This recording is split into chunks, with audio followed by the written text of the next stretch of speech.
Someone asked if I have repented my sins and accepted Jesus and salvation in my heart. They know me not, do they? I do, and my time is short. You're right, I grow sick more with each passing day. I am a believer in the Christ child and never have denied that. However, I believe there are discrepancies within the old texts that can be best understood through these means which I used to decipher the Book of Enoch. By using modern terminology to describe descriptions within the old texts and using words and descriptions they did not have then. It alters not the words of the testimony but rather clarifies the meaning of it with modern terms we can better understand. I say to those who accuse me of altering the Bible to suit my own lies and agenda, put down your flaming sword, zealots, and see that these words are both in truth and righteous, as they expose the lies hidden by the confusion of the old tongue, as I believe the authors had intended it to. Have you become such as zealots that you know not the Lord's work when it is standing before you? Do you seek to cast doubt upon my works in the name of God as he foretold?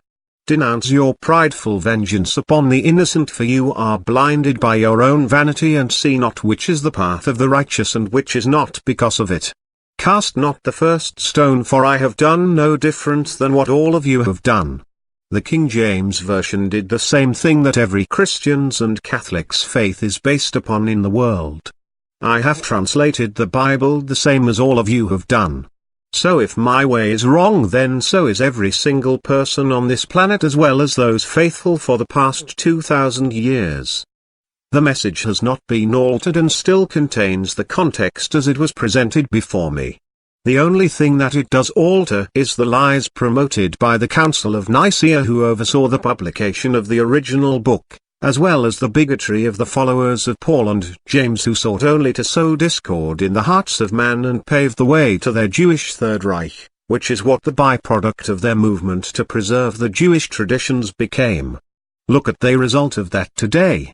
The same traditional values and beliefs exalting the few and oppressing the many have given birth to groups of jihadists such as Al-Qaeda, the Taliban, Hamas, and ISIS.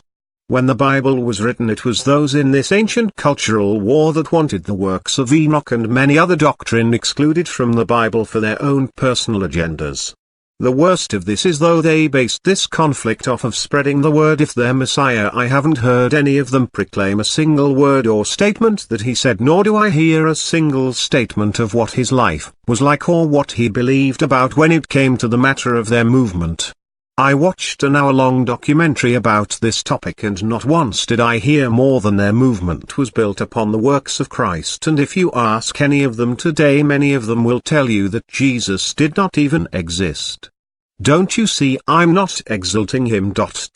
I'm exposing him for the false prophet he is. Because he is not even who he claims to be, what the whole world believes who he is. He is not Lucifer, he is not Satan of modern belief. He is a false prophet and deceiver of nations. That much is true, but if Satan is another name given to Lucifer when he fell from heaven, then this too is a lie. Yet beyond my beliefs and pertaining to my ways of deciphering the Bible, if this method is seen as an adaptable approach to other texts, then the truth of many manipulated religious doctrines will be revealed to the modern era, and the ones manipulating the masses of today will in turn be exposed. So tell me, zealots, how is this not the work of the Lord through the testimony of his prophet?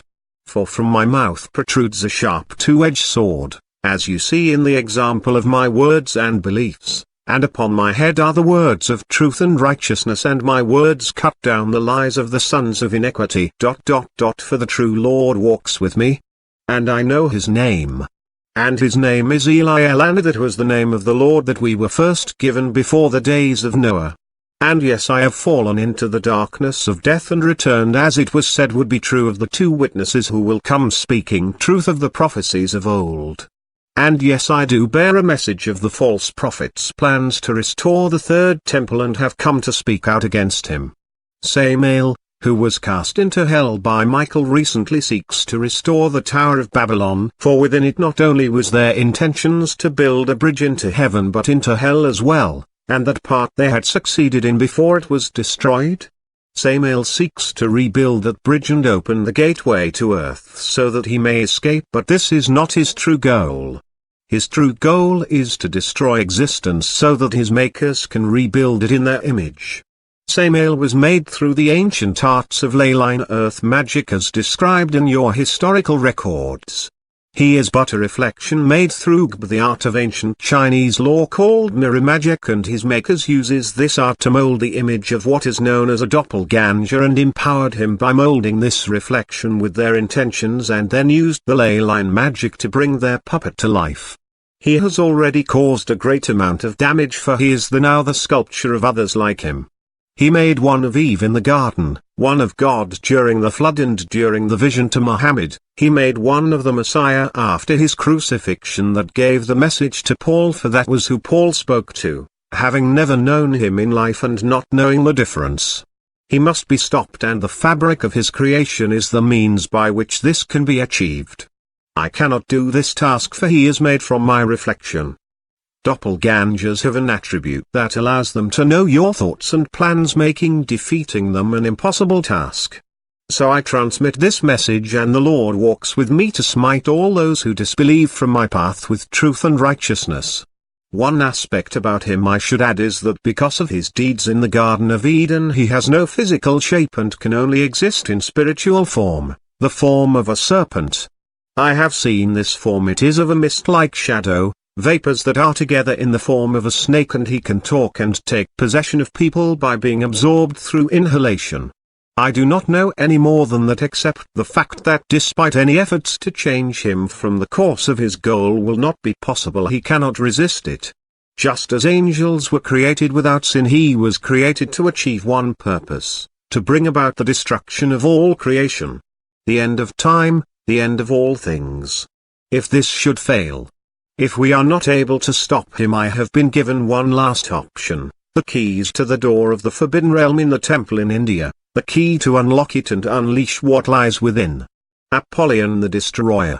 If we should fail and the world faces destruction, in that final hour I shall speak the Om Chakra that bears the true name of God and unlock the seals of the sages, unleashing Mahakala upon the earth. Even though he is by prophecy a defeated adversary, still there is a battle to be fought and won. And the 7 keys shall cast him down into the fire of the second death, from which there will be no return. That is my message. May the true God, whoever he is known as in whatever culture you may come from, guide us to victory. And if your culture has no name for him, then may luck be on our side.